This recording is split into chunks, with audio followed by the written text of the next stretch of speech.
Thank you all so much for joining us for exploring the Blackstone River Valley National Historic Park. Along the Blackstone River, a number of enterprising colonists and their descendants started businesses that would change the course of history. Discover how large corporations grew out of small mill villages in the 19th century.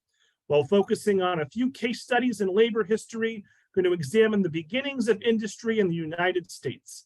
And so we're going to learn about this National Historical Park with Park Ranger Allison Horrocks. I again want to thank the Friends of the Tewksbury Library and the other 35 partnering libraries for helping us spread the word about today's program. So all 120 of us or so who are watching live, let's give a big virtual round of applause to Allison for joining us this afternoon. And Allison, you can take it away. Thanks so much. No, thank you for having me. And I'm coming to you today from Rhode Island, so don't hold that against me, but it's wonderful to see so many folks from Massachusetts and from all over the country. So I'm going to dive right into my presentation. And as he mentioned at the beginning, I'd love to take your questions at the end. So I'm going to go ahead and share my screen, my presentation.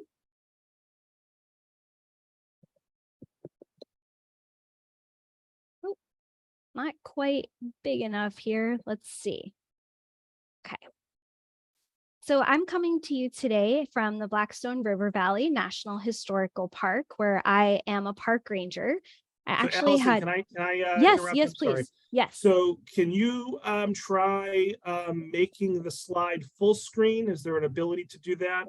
Yes, In I'm very rehearsal, glad you did. told me. Yes, of course. Now it doesn't look right. Let's see.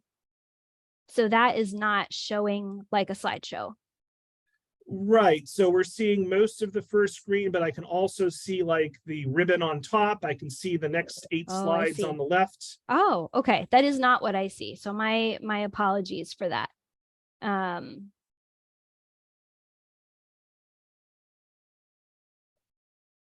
If you want, maybe unshare and then share again. I don't know if that's going to make a difference. Let me do that super briefly. Sorry about that, folks. That's okay. If we're going to have technical difficulties, it's good to have them at the beginning and work them out. It certainly is. You can practice and then. Okay. And Allison's trying to be fancy and use a Mac, so I know. That is actually part of my introduction. I was going to talk about why I am doing things a little bit differently than I typically would. So let's go ahead and do that. How's that working? That is perfect. That's full screen. Great job. Well, I didn't plan this, nor did I plan my work computer effectively breaking completely yesterday. But I did actually want to talk about that because the park that I am associated with, and I'll discuss the origins of the park and a lot of what we do, but one of the big things that we're concerned with in the Blackstone River Valley is people's relationships with technology and with machines. And as I was preparing this talk this week, I felt a bit betrayed by a machine that I use very frequently, which is my work computer, as well as now my personal computer. I can add to that. The machines that we use, how we interact with them, right? They are such a big part of our life. And we also have this very interesting relationship with the technology that defines us. Often we have no role in making it, and it can be very hard to fix it. It took 4 people to get a fan to fix my computer because I'm not allowed to open the back of it. It's not something that the technicians want you to be doing.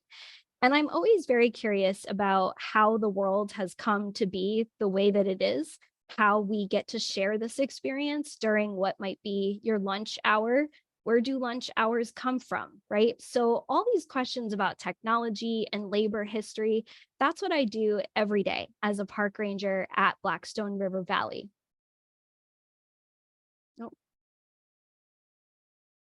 Oh, sorry. This is, I wish I could say I planned that. I absolutely didn't. So I want to give you some background. The Blackstone River is at the core of our story, and this is a view basically out my front yard. So I happen to live right in front of the Blackstone River. And part of what I love about being a park ranger is it gives me tools to better understand the world around me. This is the Blackstone River. Very near to it are remnants of the Blackstone Canal. And I'll be talking today about how this natural waterway and how this human made waterway and infrastructure not only flow through this entire valley, but help us to define and understand this landmass that we call the Blackstone River Valley. Whenever I talk about a place in this area, it comprises 26 communities from Worcester, Massachusetts to Providence, Rhode Island, where I am today.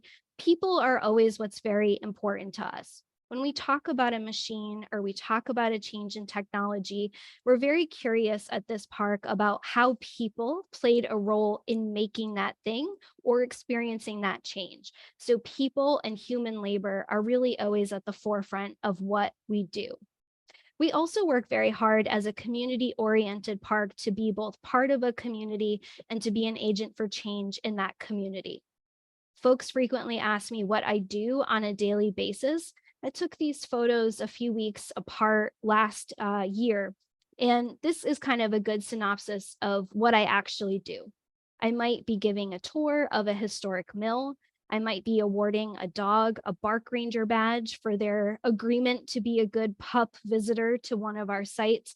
Or I might be working with a group like the Audubon Society to do education about the natural world. So we are a historical park, but we live in nature and we are part of a community. That's also a big piece of what we do as well. To actually define the park in a bit clearer terms, there are 6 places and countless stories.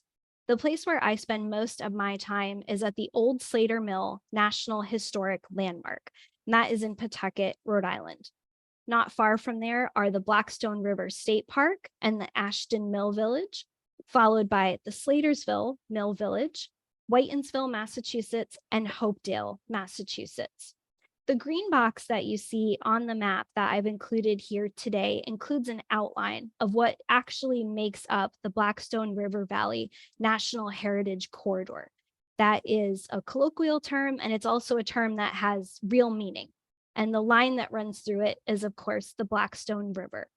I'll be taking us to each of these places where there is an arrowhead marked on the map today, starting with Slater Mill and ending with that last 6th site in Hopedale, Massachusetts. Where the park comes from is its larger category, which is the National Heritage Corridor. Over 30 years ago, the National Heritage Corridor was created largely as an economic driver or as part of an economic engine and plan for change in this area. If you have lived around New England, you know that in the 1970s and 1980s, that was a big period of continued deindustrialization. It had started earlier, but it was a real turning point in the wake of the National Historic Preservation Act to figure out, so what are people and communities going to do with these old industrial heritage sites? One of the plans put forward was to create this National Heritage Corridor as a kind of category and a catalyst for change. So the map that I've included on this slide is one that we've used very frequently. It delineates all these different communities that are part of a big partnership created in the 1980s. That heritage corridor was very successful. It still exists, and it is run and managed by a nonprofit entity today with government funding.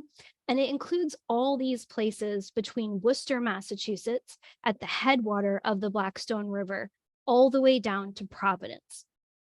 We don't work in every single one of these communities every day or every week, but we have a relationship with all of these communities. And the park grew out of a desire to isolate 6 of these very special places and combine them into one national historical park. And that happened in 2014. Between 2014 and 2021, there was a lot of work at very high levels to determine, so what is this park actually going to be? What are we actually going to be doing? Where are the rangers going to be located? I was first hired by this park back in 2016, and the word we were using all the time was boundaries. We didn't yet have boundaries to the park. And that was a bit strange. That is unlike other parks where the boundary is really first and foremost in determining the land that the federal government is going to manage for people. We were working within the bounds of that heritage corridor and figuring out which sites we'd have an affiliation with and what would be given to the American people to protect under the auspices of the park. And this photograph shows the Secretary of the Department of the Interior with our representatives for the park areas signing into law the boundary that actually creates that park. Now, I mentioned that people are a very important part of our story, and I wanted to include people as much as possible. Powerful people like the ones that you saw on the previous slide, as well as ordinary people. And ordinary people are really our focus at Blackstone River Valley National Historical Park. We're concerned with the evolution of industry within that area, such as the one on the map that I showed you. And we're really interested in how people's lives were changed by particular actions that folks took along that Blackstone River. My office is located in Pawtucket, Rhode Island, so I am based out of the Old Slater Mill National Historic Landmark. There is a stone building and a yellow mill building in this photograph right on top of the Blackstone River, and I spend a lot of my time in the stone building, which is an old machine shop. We are very fortunate that in March of 2021, the Old Slater Mill Association decided to give this entire property to the American people to be overseen and managed by the National Park Service. Pointing that out because it's the only thing that the Park Service owns and manages in that whole corridor. So we do work in a whole bunch of places, but this is the only spot where we actually own something. Now, the Blackstone River, as I mentioned, is varied and large and is part of a bigger watershed. And across our 6 sites, we do a lot of interpretation about the river, technology, and people's relationship to that. On the previous slide, where we showed Slater Mill and that campus, there is a dam that directly abuts the old mill. And it was actually some natural qualities about the Blackstone River that first got people interested in developing industry in this area. A very large glacier carved out what we now call the Blackstone River Valley. For thousands of years, indigenous people referred to this body of water as Kittikuk. That was one of the names that the river had. Today, it's referred to as the Blackstone in honor of a colonist who came to the area in the 1600s. But for thousands of years, people made a living, people made a life alongside the Blackstone River, and it was part of a very healthy network of bodies of water. Where I am today, I'm right next to the Mashasik, which is another historic watershed. That was considered one of the healthiest kind of climates and ecosystems in this part of the world. Colonists start to see this asset and this resource very differently. They are interested in seeing and using the Blackstone River for its potential for water power. A river that had been very carefully managed by indigenous people for thousands of years had been able to support life so successfully because of a carefully maintained balance. The Nipmuc, Wampanoag, Narragansett, and others often turned to this river as a great source for fish. I mentioned this was part of a once very healthy watershed. By the time the yellow mill that you see in this photograph here is in operation in the late 1700s, it was considered only the act of a very lazy person to spend part of their day idly fishing by this river.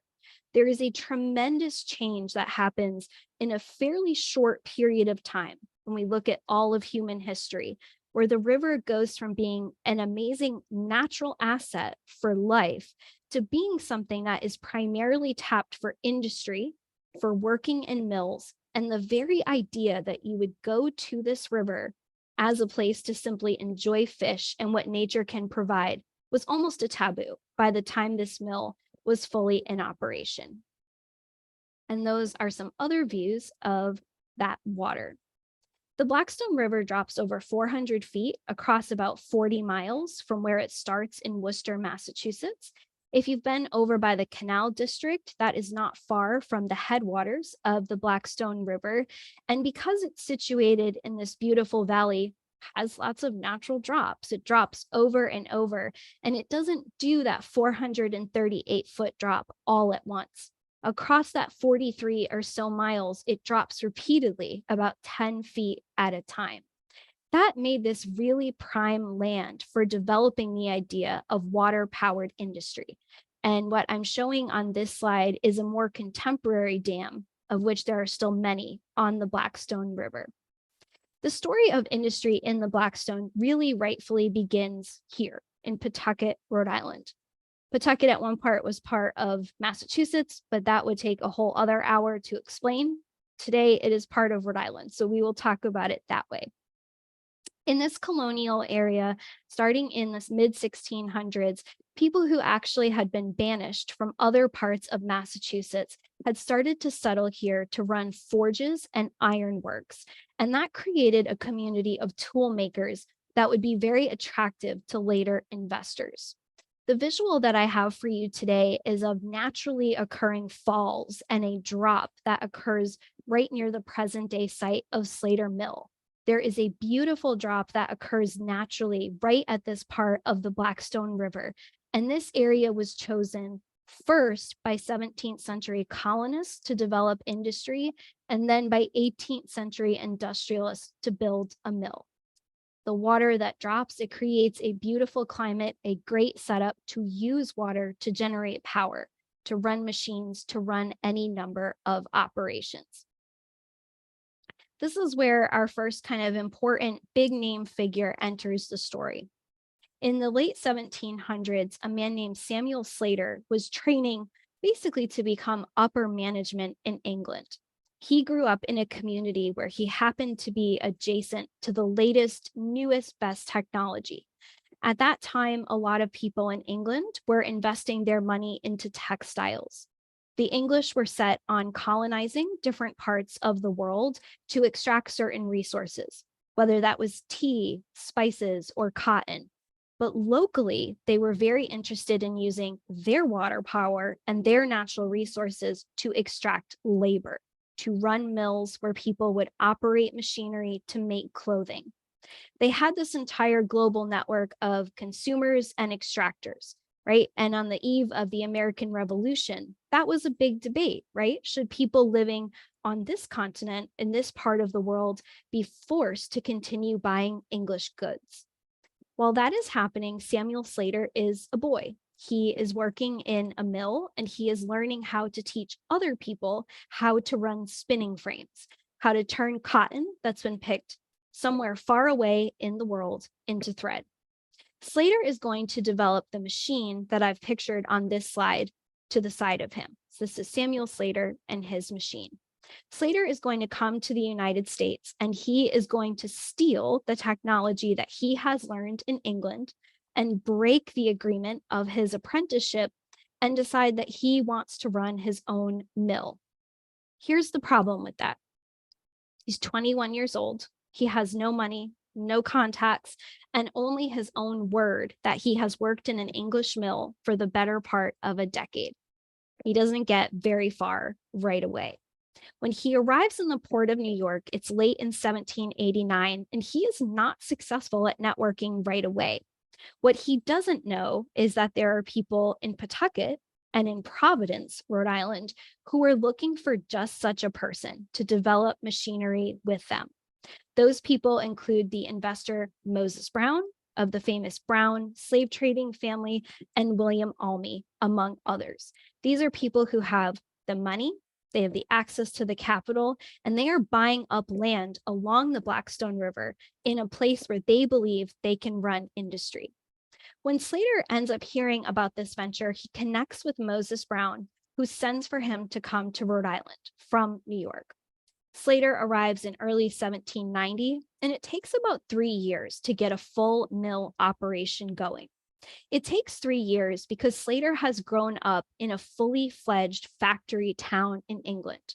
Bear in mind that England is at least 10 to 15 years ahead, so to speak, in the textiles kind of arms race. The English have kept their technology secretive, and they have told people like Samuel Slater that they are never to share how they've learned to make or operate machines outside of the country. Now, with the American Revolution, there's a separation. The colonists here, no longer set consumers, are now free citizens if they are free people. They are able to do as they wish. In Rhode Island, there's this strong desire to get local manufacturing going to further break away from that English pattern and that English system. Slater arrives at just the right time. On almost every tour that I give about Samuel Slater, I point out his age, the fact that he's 21 years old. He'd finished a 7-year apprenticeship back in England, and he was never going to be poor. He was basically being trained for upper management in a mill in Belper, England, pretty much the Silicon Valley of his day. That wasn't enough for him for whatever reason. He was driven to have more power and to make more money. And because he's coming right at that turning point where people are no longer thinking of themselves as part of an empire, but truly establishing American engineering and industry, he's coming at just the right time. This is the world that Slater comes from. He's coming from factories that have fully fledged machines, from big systems that are all fully operational. And he's arriving in Pawtucket, where he has to make everything from scratch with local craftspeople. And I want to point out a human dynamic that's going on. When Slater arrives, again, he's 21 years old. He's staying with local people. He's effectively living in taverns. And two of the wealthiest people in Providence are agreeing to be his business partner because they think he's their best shot at actually copying this English technology. He has to work with craftspeople who, on their own, have been trying to make copies of English textile machines for years and have failed. So it's kind of an interesting dynamic that he is stepping into.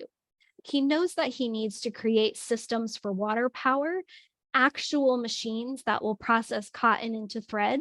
And he knows that he needs to get people to buy that finished thread and weave it into cloth and contract with other people, other merchants, to get cotton to the mill. So it's like getting a whole world industry to come to this one small building. And he needs to tap into that river to make a system for water power. We at the mill have a recreation of one of the early water wheels. This is an older photograph. Ours is currently under restoration, but this is similar to what they would have run to actually make power inside the mill. So no electricity, of course, but as he gets the mill up and running from 1790 to 1793, there are stories that Slater would develop pretty significant chronic pain later in his life. And part of why he has that chronic pain is he was responsible for getting this wheel to physically start turning. The weight of water is what forces that wheel to turn and is really the core of that water power system. But it's New England. Often there would be ice or other issues with weather. And Slater reported that he single-handedly went outside in all manner of weather and worked this wheel to get it started pretty much 6 days a week for many years of his life. Now, this is similar to what the mill would have actually looked like when he got started. Basically a wooden box with plenty of windows for natural light and several doors, several entryways. This is the historic Moffett Mill, which is located in Lincoln, Rhode Island. It is part of the Heritage Corridor, but it is managed privately. I like to show this picture so you get an idea of what Slater actually started with. Now, we're very fortunate that we have drawings and we have renderings of all different stages of evolution of Slater's mill. We have the very basic box with some windows and some doorways. Only Slater would have held on to the key. And then we have this evolution into a much larger mill, including a mill that has a pretty now iconic bell tower where they would call the workers to and from work. That early box shape that we see here today in Pawtucket, I want you to imagine it as a very strange classroom. When Slater would have come into work starting in 1793, He's got all his machines operational. He has everything set up. All of his employees were under 14 years old. Slater did work with adult craftspeople, including recently freed African Americans in the community, but most of his employees were children around the age of 10.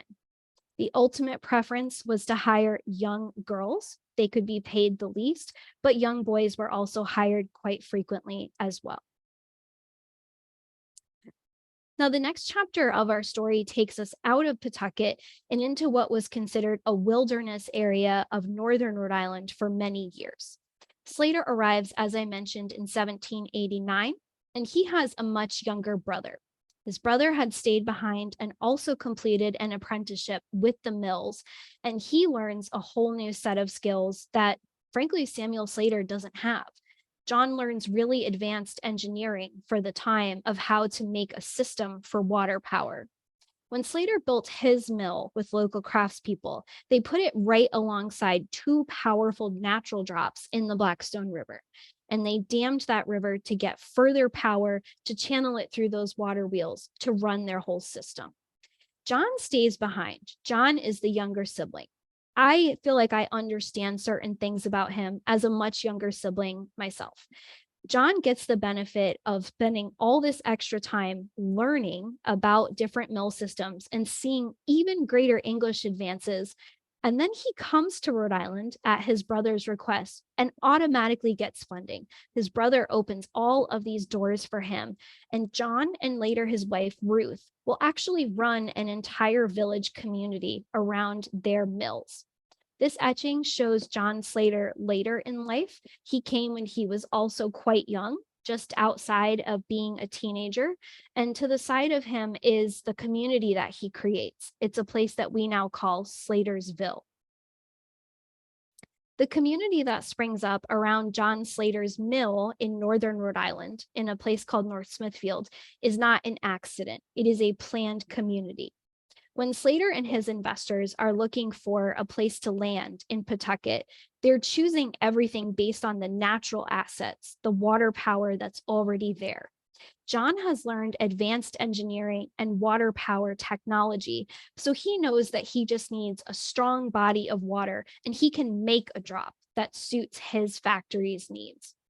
The community that you see in this photograph, this is from the late 1800s, when Slatersville is a fully fledged mill village, a mill with all surrounding outbuildings that serve the purpose of Slater's corporation.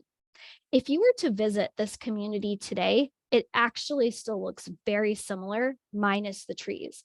A lot of aspects of this mill village have been remarkably preserved, despite the fact that it was created in 1806. This is a close-up of one of the buildings. Again, if you were to visit Slatersville today, you would see these exact buildings, and the park does have an audio tour that you can take that will guide you right around the community. One of the core elements of the evolution that we go from Slater's Mill in Pawtucket to Slatersville in North Smithfield, Rhode Island, is the worker housing. And worker housing is a big part of our story. If you've been to a factory city such as Lowell, Massachusetts, created circa 1826, you see rows of boarding houses, either wood or brick, all designed for dormitory-style housing for workers. That is not what they did in northern Rhode Island and elsewhere in the Blackstone Valley. They recruited families to live in small duplexes, small box-shaped houses. The one on this slide is very typical of what Slater's had built for their workers in northern Rhode Island. Very simple duplex, either one front door or two front doors, and multiple families living under one roof. John Slater himself and his wife Ruth, they actually lived in one of these worker duplexes. At the core of the community is the church. And just behind the church is actually John Slater's house in Slatersville. The church was extremely important to John and Ruth, not just because they were devout, but because they firmly believed that the church was almost as important as any discipline in the mill. If you lived in a mill village such as Slatersville, your work week, Monday through Saturday, was dictated by the mill owners, by the Slaters. Your Sunday was spent worshiping in this church. Now, over time, there's going to be differences, there's going to be more churches added, but the Slaters did something kind of interesting in this part of northern Rhode Island. This green that accompanies this Slatersville Common looks like just about every other old colonial community in Massachusetts. But that's weird for Rhode Island. Rhode Islanders left, or people who became Rhode Islanders, those colonists left Massachusetts to not make their church the center of their community. We have very few communities in Rhode Island that look like this, with a church and a green at the center and housing and a mill emanating out. The Slaters wanted their community to feel like a very traditional English mill village. That's exactly what they created. Now, something starts to change in the wake of these successful communities. We have Slater's Experimental Mill, circa 1793, Slatersville, 1806, and after the War of 1812, we now have hundreds of mills springing up all along the Blackstone River. This inspires people to want to invest in the next thing, which is a canal. And this old woodcut shows a small canal boat traveling up, going towards a place called Millbury, Massachusetts. Remember, I mentioned that the Blackstone flows through a valley. Now, that's wonderful for industry because you have drops just about every 10 feet, 10 feet, just about every mile. Think of that same amount of changes of elevation, and then think about digging out the earth to make a consistent waterway that will go from Providence to Worcester. In a remarkably short period of time, 4 years, people hand dig out, with very few elements for blasting, a canal, a human-made waterway where they can start to move all of the stuff that they're making in these mills. The canal lasts for about 20 years before it is eclipsed by the coming of the train.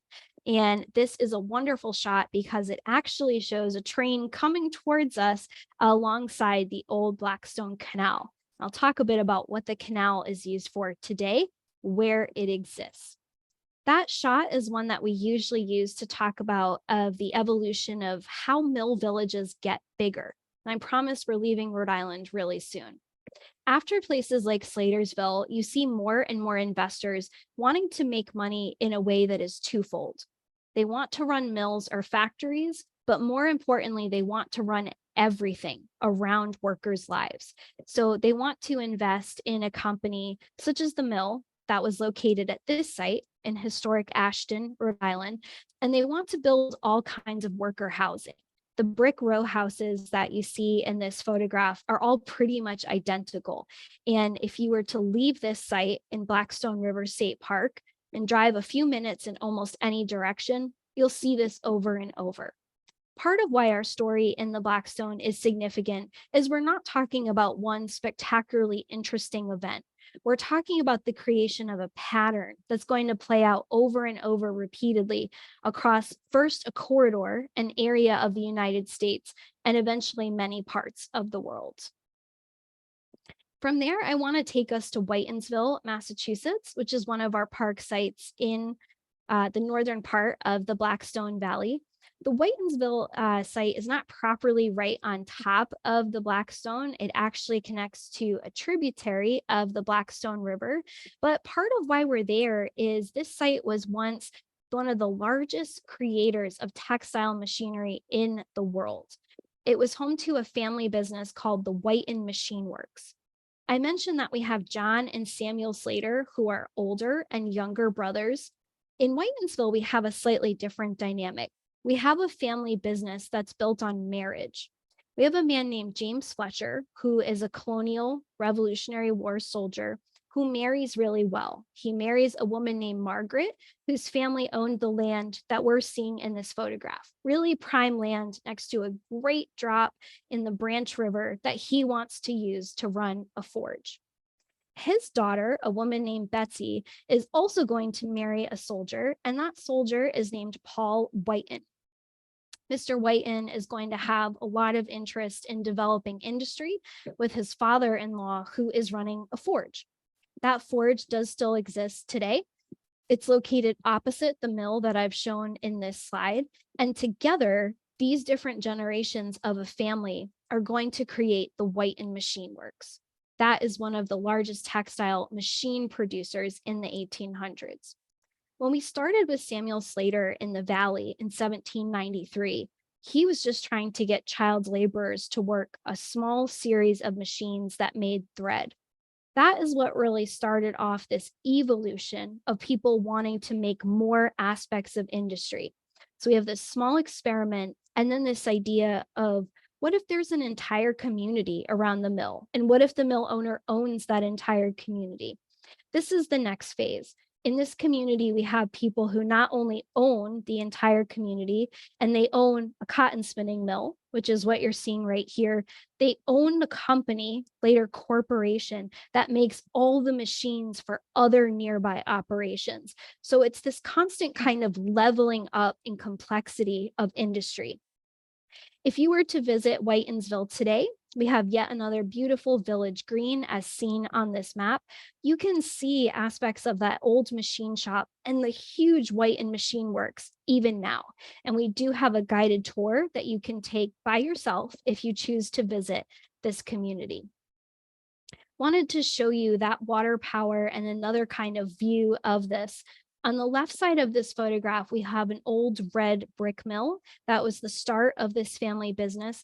And opposite, we have the Whiten Machine Works, which literally takes up basically an entire block. And that was this massive production center. Families like this, they kept business in the family. They married very strategically. They often married and connected with people who owned things like plantations in the American South, and they made sure that the investment stayed in the community and their own real estate and their own community institutions. That is a big part of the story that we tell when we do tours at places like this. Now, our last stop is a place called Hopedale, Massachusetts. Hopedale is also part of the Blackstone River Valley and also not directly on top of the Blackstone River. It is also on a tributary, but it's a fantastic example of how a small community enterprise turned into a company town. Hopedale, as you see on the sign here, is one of many places where you can still find heritage corridor signage. That signage will let you know that you're in the heritage corridor and will give you some guidance as to where to go around the community. We also have a self-guided audio tour on our app and on our website. Hopedale was actually founded as a radical commune in 1842. So again, this is our next kind of evolution in this story. Slatersville, 1806. These other communities growing up around the canal, 1820s, 1830s, the Whitens starting to get some affluence around that time. And people in the 1840s were often distraught. They had a whole millennial culture, not millennial like I'm a millennial being 35, but millennial like I think the world is going to end. It was a very distraught time for a lot of people.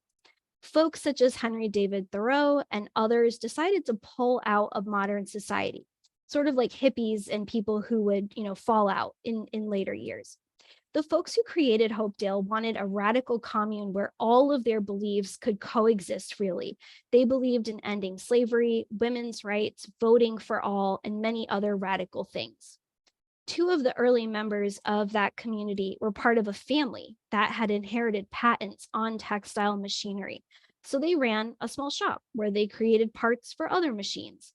From that grew the massive complex that you see in the photograph on the right of this slide, this multi-million square foot corporation. As that business grew, a lot of those values of the early commune were dissolved, and it became a fully fledged company town, just like a place such as Pullman out in Illinois, or a site such as Fordlandia, run by the Henry Ford Company. Now, this is the factory vacant. This is not a place where they make things anymore. And very recently, this massive complex was demolished starting just 2 years ago. So it's in kind of the sunset of its life. People still paddle and they recreate all along the beautiful Mill River that's next to the factory, but it's gone. Obviously, I haven't talked a ton about the intervening years, about huge infrastructure projects such as this viaduct that really changed the Blackstone Valley. But what happens after the first 100 or so years of industry is a gradual decline, is a decline that leads to the creation of mills being museums and housing, as opposed to mills being mills.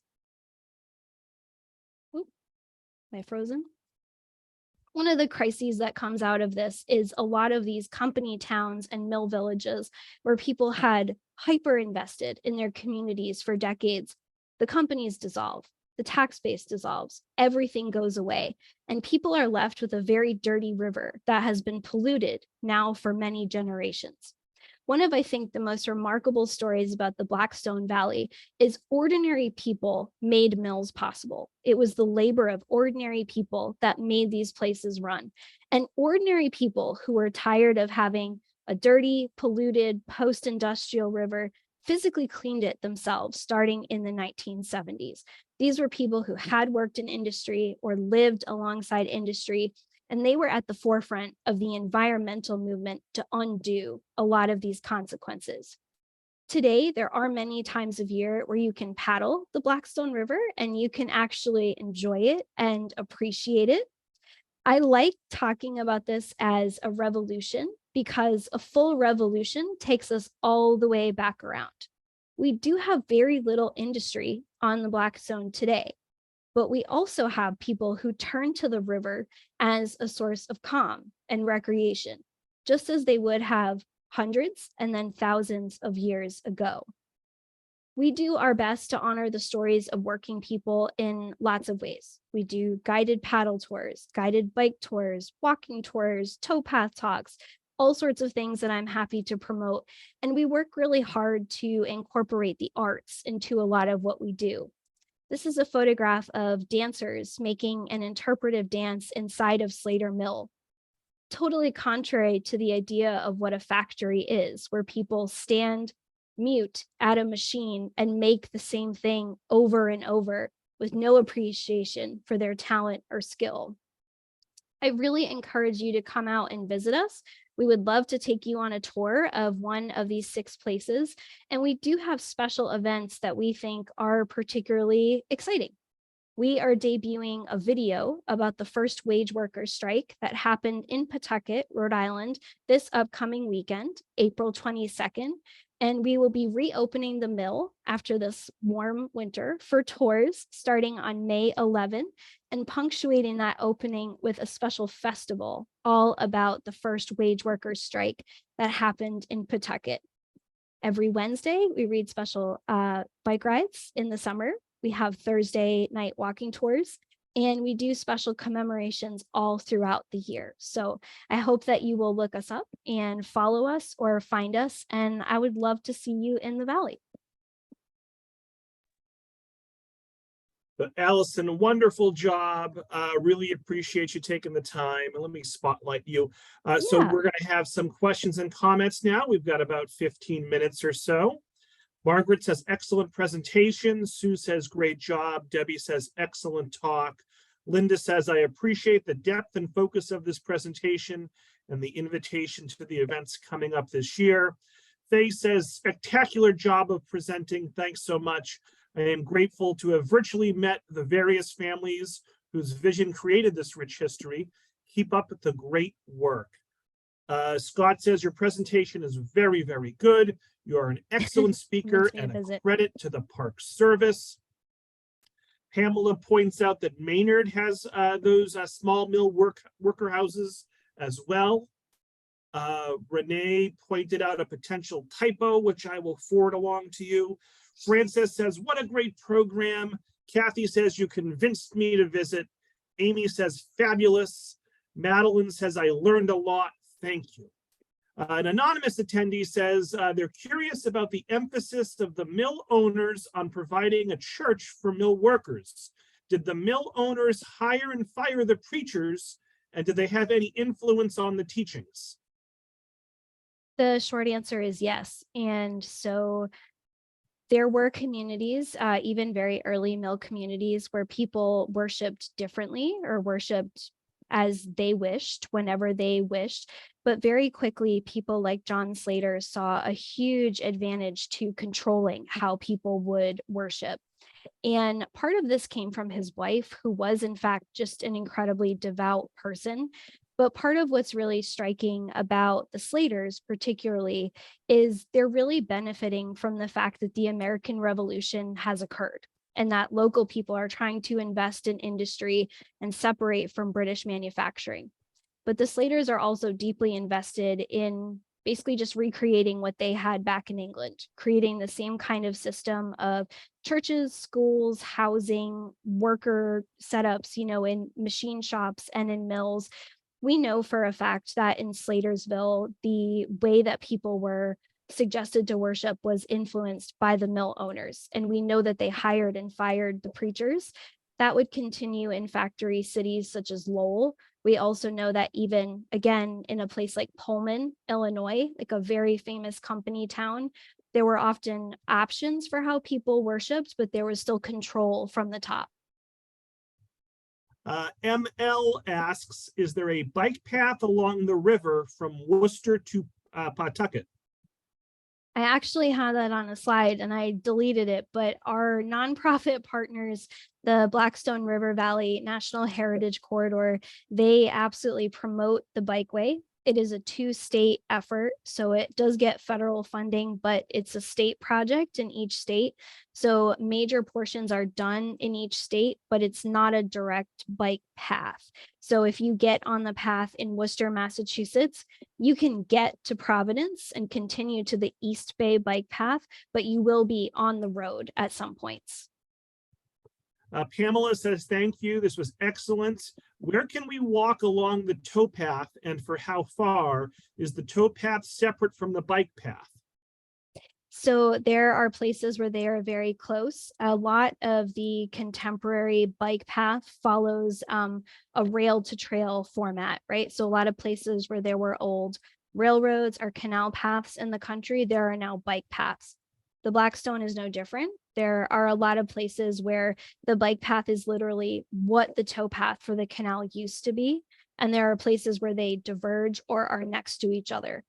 I recommend Blackstone River State Park.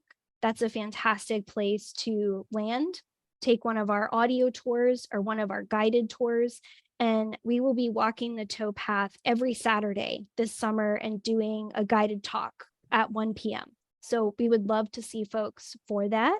I also just recommend, there's great Blackstone Canal history on our website.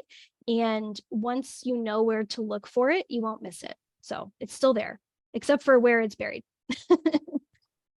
Renee asks, was there a relationship between Waltham and any of the communities in the Blackstone Valley? That's a great question. So we answer questions about Lowell and Waltham pretty much every day, as well as Patterson. And I was a park ranger at Lowell for about 4 years. So I feel okay answering that question.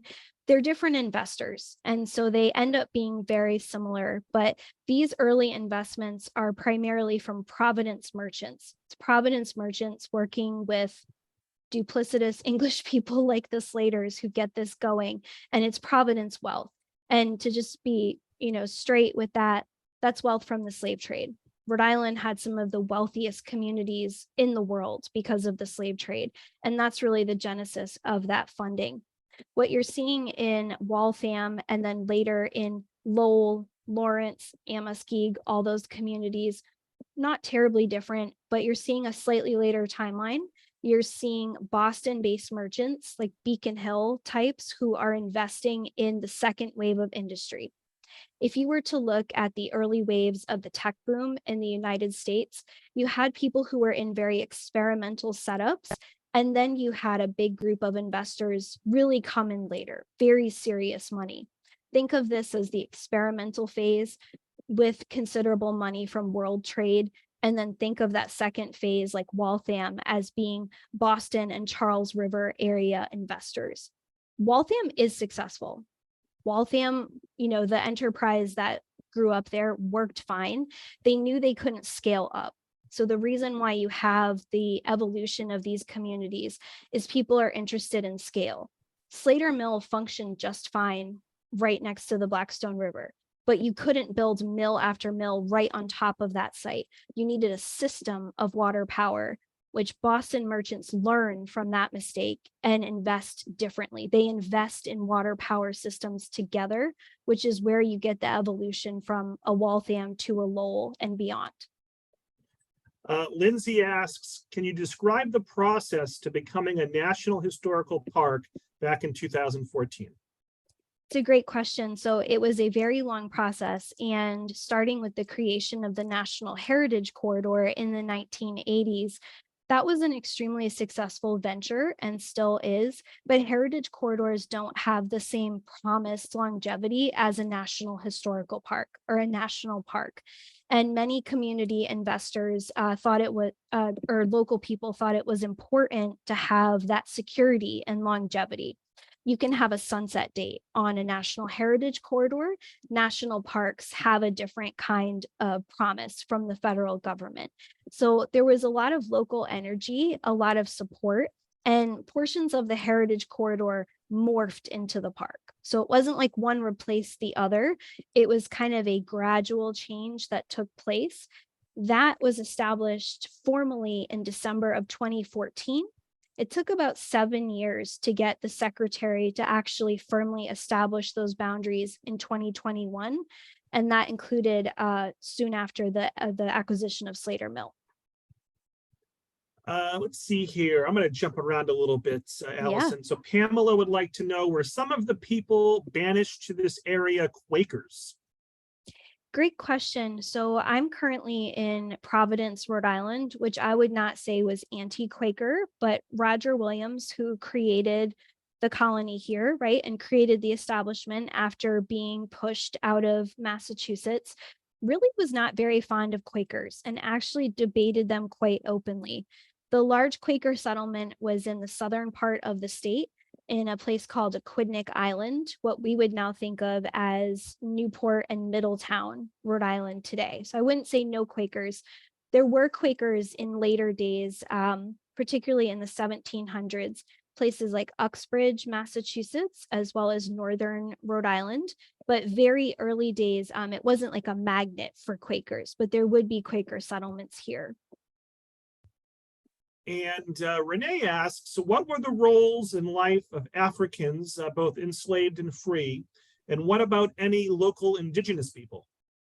Yeah, it's a wonderful question. So to the first part of your question, something we highlight far more now at places like Slater Mill is that recently liberated Black African Americans who were living in the Providence County area, many of whom were connected to mill investors, did work on making the early mills. They did physical construction work, made baskets, manually turned machines, and did all kinds of labor. Once the mills were open in earnest, the preference was to hire local non-Black children. So almost never worked in them again. We have very few numbers. We're embarking on about a 2-year research project to talk more about that. But part of what happened when these mills were first opening is gradual emancipation had just passed in the state of Rhode Island. Rhode Island passes that in 1784, and there are still people enslaved until the 1840s. So it's a tremendously long period of time. The story that we tell most often is about the exclusion of Black laborers on the one hand, and the profit from products sold back to Black laborers. So Northbridge, the community I showed with the Whiten Machine Works, in that area, there was a huge population of people who made shoes just for enslaved African Americans, a large population of people who made cloth just for African Americans, and tools, including cotton pickers and scythes that were sold back to plantations. So that's probably our biggest story in terms of numbers. We work very closely with different Indigenous communities. On May 21, we are hosting an intertribal gathering at Slater Mill, and that will be a gathering of the Wampanoag, Narragansett, and Nipmuc. So we welcome you to come to that. We're going to start to wind it down here, Allison. Marjorie says that this was a great talk. This area is on our date day list, and she plans on visiting in June. Madeline says, I learned a lot. Patricia says this was all new information to me. Congratulations on having all this knowledge. Suzanne says she enjoyed the presentation. It's a beautiful area. Lindsay says, great talk. Thank you. There's about a handful of questions in the chat, but I think I'm going to try to save those, Allison, Sure. and I will forward those to you. Allison, do you have any last words for the audience before we wrap up?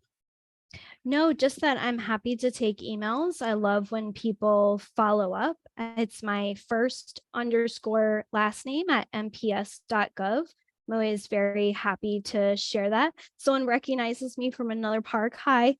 I'm very happy to answer emails, and I love these other questions. I'm just seeing them about cleanups and things, but please feel free to reach out to me. I'm very happy to talk. So. Yeah, Allison, in the follow-up email I send later today, I'll include your email address and encourage people to reach out to you directly if they have any additional questions that we didn't get to. For sure. Feel free to type that into the chat if you want, but no worries. And folks, several folks have referenced Lowell. We're going to see Lowell in about 5 or 6 weeks. But next week, we're getting a visit from the Salem Maritime National Historic Site. That's a week from today, Wednesday, April 26th at 12 o'clock. So very much looking forward to that. So let's give Allison one last big virtual round of applause. Allison did a wonderful job as expected. I hope everyone enjoys the rest of their day, and I hope to see many of you next week. So thank you all and have a great day. Thanks again, Allison. Thank you very much. Have a good one. Thank you. Bye all.